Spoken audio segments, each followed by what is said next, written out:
and now we coach.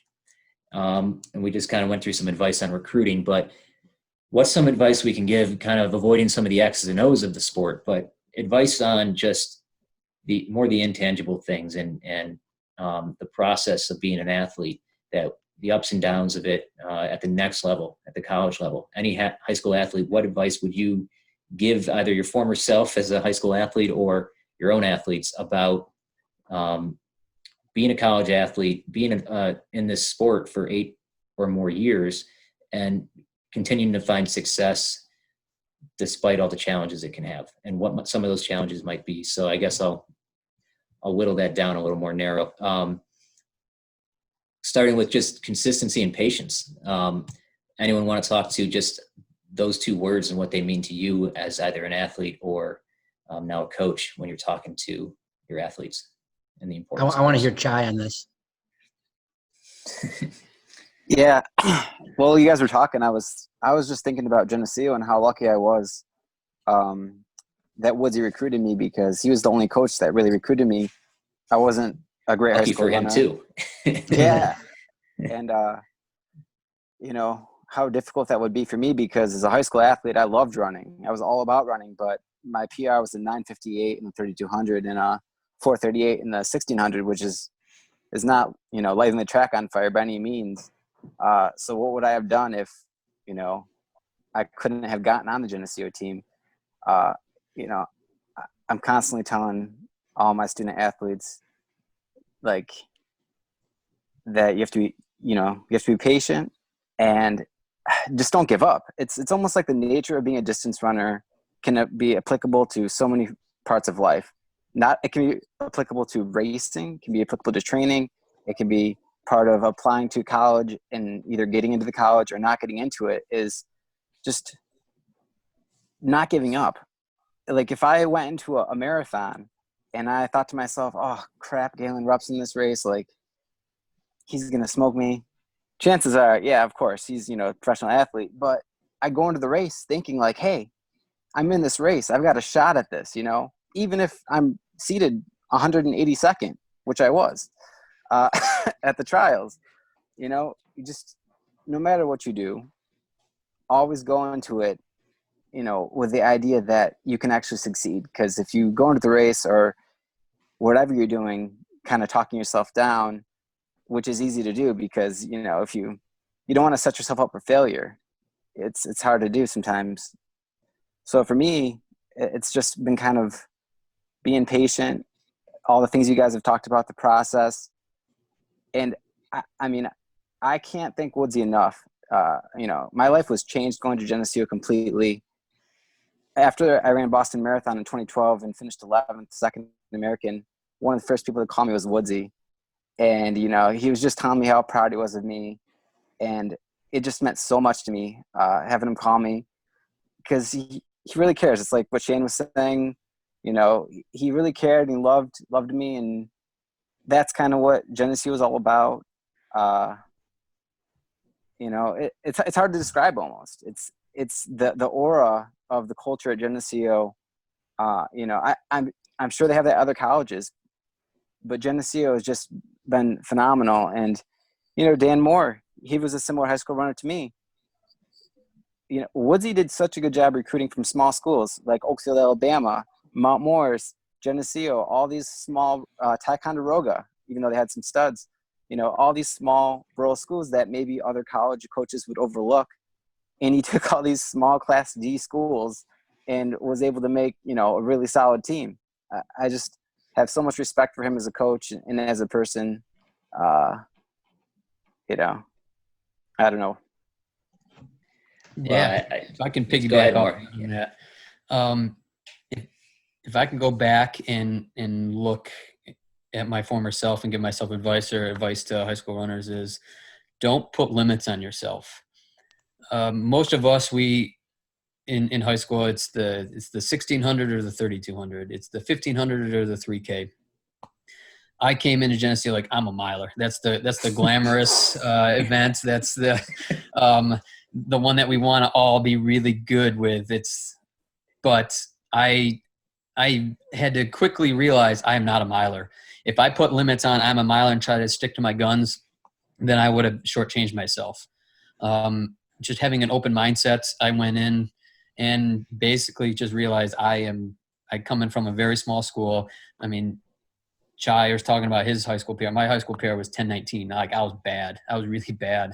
And I was one of those, if I can't beat you in a mile, I'm going to beat you in a 2 mile. If I can't beat you in a 2 mile, then I'm going to beat you in the 5K. If I can't beat you in the 5K, I'm going to keep working up. And for me, that took me post-collegiate into, I got to run for GVH and run at US ATF Club Nationals for cross country. And then through cross country, I tried the marathon, but even the marathon was a little bit too short for me. And then that led me into an Ironman, and I got to compete in 2 world championships. And just don't put limits on yourself. Go into college with an open mindset, because something might be opened up to you, like on that end for that. So yeah, that's the biggest piece of advice: is have an open mindset. Be willing to try new things. That's what the college experience is all about. Is going to a place where you can explore and figure out new passions and develop those strengths and minimize those weaknesses and have a good time. Don't take yourself too seriously, but work really hard in the process, and don't be afraid to fail. I certainly failed so many times, and it led me to triathlon. So go ahead, Ben, you go. Just on that note, the patience and, like Dan was saying, the willingness to change. At 17, you don't know who you're going to be at 21. You can't. Your sense of self is still developing, and that's okay. And so being open to new challenges is going to make you so much more successful at the next level. Much like Dan, I went into college and I went, I'm so excited that the races are going to get longer. I felt like 2 miles wasn't long enough for me in high school. I was so ready to run the 5K and 10K. And the only place that I'm on the Geneseo top 10 is the 400-meter dash. Being ready to accept the challenges that are presented to you and to take the avenues that reveal themselves is going to bring a lot of big opportunities that aren't there if you're locked into an idea of who you were when you were 16 or 17 as that idea changes. Just for the humor of it, I'm gonna tell Ben's story there of distance runner out with hip surgery and out for a while, Ben. I've been multiple years almost. I didn't compete from sophomore year cross country until first senior year. I did 5 years outdoor track. And that outdoor season, Moore will remember it. Dan and I were the first year coaches there. And Ben was like an office lackey living on our couch every day, basically an assistant coach for free. Austin's laughing because he knows it's true. And we just kind of figured out, like, hey, what can we do to get you to compete? We decided javelin was going to be the route to go, because you could not hopefully break your hip throwing a javelin. And it was a week event in the conference. So we said, why not? And that led you to doing sprint workouts once or twice a week. And then you decided, can I do a 400 in the second to last meet of the year? And you ran something like, I forget, Ben, you tell me, 52 or 53. I don't know what it was, but just on a whim, first race in a long time.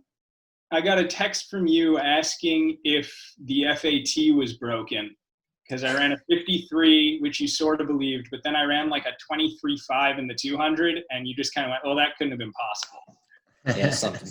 And then from there, the following year, we just exclusively made you a 400 runner, and you ran a 48.9 split at SUNY. I distinctly remember, and a 49 open. That's awesome. So that worked well for us, and I think he had a good time trying that. Credit to Ben. Ben is a coach now. I mean, the guy put on like 30 pounds of muscle in a year and a half or something like that to do that. But the message there underlining anyone watching this would be, college is going to throw you a curveball. To go through college healthy means you probably didn't, either you are very unique in your physiology, or you didn't really walk that razor's edge enough of training hard.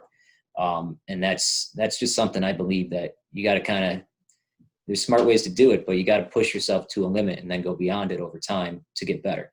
And that can sometimes go too far, and injuries happen. They can be small and minor and resolve themselves quickly. Or as Ross and Ben have pointed out, there can be more catastrophic type things that cost you a season. But you have to be prepared for that. and accept that that's a reality of this sport along the way, that if you do this long enough, you're going to have some type of injury happen, smaller or major. And it could change the course of your experience. And that will be something that you have to be prepared for, that challenge. Just like we hit plateaus and we might have a season we don't get a PR, you might have a season you don't get to run, or you don't get to jump or sprint or throw because of an injury. And how you respond to that is really the stuff that I think a lot of us that have had an injury cherish the most, is the comeback from it. That you learn something overcoming that, and you really find out, is this something I as Shane pointed out, love. So I think that's something that any high school athlete should prepare for, accept, and realize that at 16 you don't break down a lot, but at 22 you do, if you've been doing it long enough. So just being aware of that. I mean, I think as I look around the group here, I think most of you have known an injury you've had at some point or another. So just something to think about. I never was injured in high school, and I was injured multiple seasons in college. It just happens. So that's part of it. Being consistent and persistent when those challenges come up, I think, is the greatest thing that a college coach can teach a kid at the high school level, or a high school coach can teach their athletes at the high school level, and an athlete can do to themselves, is just learn how to push and grind. And if you really love it, you'll find a way to overcome, I think, personally. On that note, anyone else with just that concept of consistency or patience, and how that? Well, I kind of wanted to jump in, training related. One of the things that I really value in our program, is having the athletes involved in the development of that consistency. Talking training, two questions that I make kids have the ability to answer really, really early on, like 7th grade early on, is, how do you feel honestly, and what do you need honestly? Like, what do you think? What are your strengths? What are your weaknesses? I need to know these things all the time. I need to be able to have these conversations with you in real time. So, putting people on the spot with those conversations are really important. And I always say to them, and I've seen this phrase kicked around, it's certainly not an original, but it's more relevant right now than ever before with the situation we're in, is like, it's fine if you can follow a recipe, but can you actually cook? That's what I need the kids to do, is be able to cook. Because I'm not there right now, and I'm posting up these workouts, and you need to be able to listen to your body, and you need to be able to make adjustments. And, you might have decided to go out for your run at 3:00 in the afternoon instead of 8 in the morning. And now, it's 85 degrees and it's not going so well. So, like, can you cook? Like, how are you going to fix this workout? Because you got to be consistent, and you got to get the work in, and you got to be smart about it.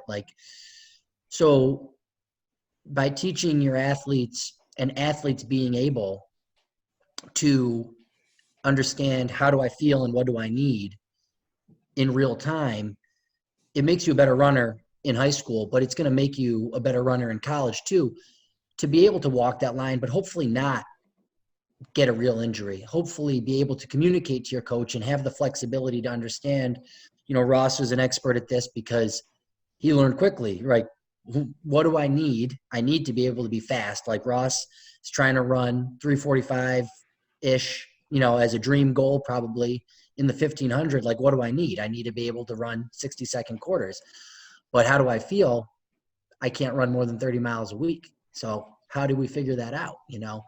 Ross's training plan was very unique compared to other guys in the country that were running as fast as he was, or close to as fast as he was. But that probably took a little while to get to understanding that. But Woodsy needed to know that from Ross, probably. So you're a good example, Ross, of that real-time adjustment and being able to advocate for yourself as an athlete.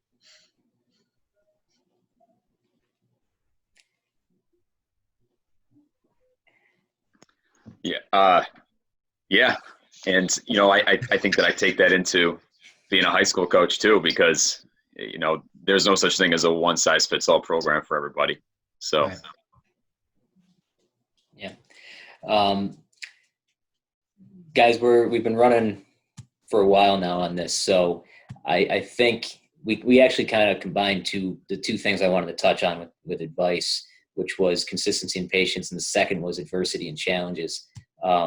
Before I move on from that, did anyone else, does anyone have anything they want to jump in on that adversity or challenges point before we I think start I to would wrap add, this? just like if we're talking to high school athletes, like they may have been told this and it might be, redundant to say, but there's going to be a lot more stressors in college than there was in high school that affects you as an athlete and your being able to maybe train like you did in high school or feel as good as you did in high school. So, I mean, that's where patience comes in, I guess. And I consistently saw as a coach that my athletes would do the best their junior and senior years. It was like they were getting by freshman year, and if they could get their high school PR, that was a win. If they got better than that, great, but the goal was to run almost as good as you did in high school, because you're overcoming a lot more stuff as a freshman. And you might not think, but there's a lot of stuff you're dealing with as a freshman. And then sophomore year, you're kind of over that stuff as a freshman, but maybe you're a little more comfortable at college. So there's other things that you're overcoming or, experiencing. So that's where the patience comes in. And sometimes that's where the why of running comes in, where you really have to look at it. Yeah, I know that Moore and I think no matter what training group we look at, we see an exponential growth in those kids that are consistent. The freshmen, if you hit, as Chrissy said, if you hit your high school PR, I chalk it up to a successful year. If you don't get hurt, I'm chalking that up to a successful year, because I know if you make it through one calendar year with us, you're going to become a better athlete in any event. But where you're really going to rocket off to the next level is usually at the end of sophomore year or sometime during the junior year. And when you're a senior, you're as comfortable as you could possibly be in your skin, and you're probably very confident in what you're doing with our training. And that's when we see the final kind of, last bit of growth. But I look at, if we're charting our athletes' PRs, it would be an exponential type of curve, very flat initially for the first 2 years. And then there's a turn point that happens. When it is with each athlete, we don't know. And that's not to say everyone does that, but if we look at the averages, that's what we see. And that's something that we try to impart on anyone we're recruiting and any freshman in our program is deal with everything else that's changing and enjoy track or cross country, enjoy the sport your freshman year and learn and do the things as right as you can. And then once you get used to the academic stressors, the lifestyle changes, all the other new nutritional concerns of a college campus, once you figure all that out, figuring out your sleep schedule with a roommate, once you get used to those things, then we can start worrying about, are you getting better as an athlete? But that transition, those things are big factors in how you do as an athlete in college. And you're not just going to, success isn't linear. That's a Coach Moore quote right there. Success isn't linear. So we don't expect that with our freshmen for coming out of high school. We expect them to hopefully have a healthy year and hopefully hit their high school PR. And that's a good freshman year. It's like all this stuff like balls together, right? Like we try to put it into boxes to be able to talk about it tonight. But, if I think my coach really cares about me and I trust them, I'm going to be more forthcoming about the data that they need to take care of me. Like if I'm not competing well, and the reason is because, my roommate's keeping me up all night or something like that. But I don't think that my coach is going to really listen to that, and they might chalk it up to an excuse or something. And I keep that information to myself, then we're missing out on a huge piece of data, right, to fix this problem. So, the culture, the trust, the love, the buy-in, however you phrase it, the believe, it all ties into the consistency and the training and getting the little things right. So there's so much that goes into it, but it starts with what we started talking about tonight. And that makes everything else so much easier for the coaches and the athlete when you can get that part right. But it's probably the hardest part, but I mean, I've learned a lot from talking to you guys, and I've also got a lot of reassurance, which, this is why these conversations are really good for me and why I wanted to do this. Cause the one thing that we didn't get to, that's the last question on Pop's sheet is, why does Geneseo produce a lot of coaches? And what I said was, it attracts people that want to teach, so you have that already. Like you want to be a servant to young people. So it attracts that, but because you're allowed to be active in your growth at Geneseo, and it's an athlete-led culture. When we were there and we felt like we had ownership over the team, it's sort of like you were kind of coaching already, like guys would show up and you'd be a junior and they'd come onto the team and they wouldn't know how to be a good teammate, and you would kind of straighten them out a little bit, through leadership and setting a good example and, beating them in an eating contest and stuff like that. Like you just straighten them out and take them down a few pegs. And then they eventually beat you in a 8K by like 4 minutes.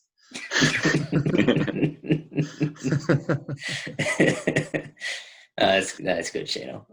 But that, on that point, that final question, we're 10 people that went to Geneseo and now coach, but any one of us can list off another 5 to 8 people that we know that coach that went to Geneseo at some point. Ross, you have an interesting pedigree. Your high school coach was one in Woodsy's first class at Geneseo. And he was a major factor as why you went to Geneseo, I think. Absolutely. And I think that all kind of ties back into, the love and the community and everything that Geneseo is. My high school track coach was a guy named Jason Rushmer. He's a high school administrator in Pennsylvania right now. He's 40-something years old with a wife and 3 kids. He'll probably never see this, but I wouldn't be here right now, and I wouldn't know any of you if it wasn't for him. I was not a great kid socially, academically. When I was in junior high, I was making some bad decisions, and he was my 8th grade social studies teacher before he was my track coach, which is also a big reason why I'm a social studies teacher. And I remember he took an interest in me, and he told me that I could do a lot better than I was doing academically and with running. And I really looked up to him. He was a young teacher. I remember he had braces when he was like 25 years old.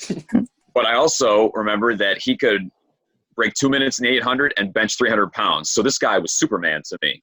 And, to this day, I still have a close friendship with him. I watched him do the Ironman. I was in his wedding. But, Rushmore was a guy who also went to Geneseo, ran for Woodsy when Woodsy was first making his transition as the coach, just as Pop and Danny was sort of in that transition when Ben and Donnie were running with the program. So there's certainly a lot of history there. And, the other big mentor that, a lot of people already talked about here was Woodsy for me. I think that a lot of the people that in this room decided to go into teaching and coaching was because there was a certain sense of wanting to pay it forward, because the people in our life meant so much to us and the program did so much for us. I know that I wouldn't be much of anything if it wasn't for running, and specifically Geneseo. It was funny, a couple of years ago, I went to sort of an alumni event. Pop, I'm pretty sure you were there. I think it was at the Union or something like that. And a lot of times when Woodsy would get people to come down for alumni things, he'd take us out to the Big Tree afterwards, and we get food and drinks. And we were all talking at the table, and Woodsy and I were reminiscing about something. And, I got hurt a lot at Geneseo, but I also had a degree of success with Woodsy. I was fortunate enough to qualify for the NCAAs twice with cross country as part of the team, but then twice individually in the 1500 and the mile. And in one of my last NCAA performances, I was in the top 10 in the finals in the 1500, and I collided with a kid from the University of Chicago, and I face planted and stumbled, stood up, and ended up finishing 10th. And, I was really beat up about it, and I used to never want to talk about it. And, this was probably 8 years removed from that, and we were sitting down, and it came up, and Woodsy started talking about it. And it was interesting because he said words to the effect of, Ross, what was more important to me, or what is more important to me now, is not the times that you ran when you were at Geneseo, but it's the friendship that we have today. And if that isn't truly a testament of like what a coach actually does for an athlete, to use the words that, Billy Hall used earlier, that's how you make somebody want to run through a brick wall for you. So, and, that community goes on today. I'm in my 30s now, and I've probably gone to 20 weddings since I've graduated from Geneseo, and 75% of them have been Geneseo people.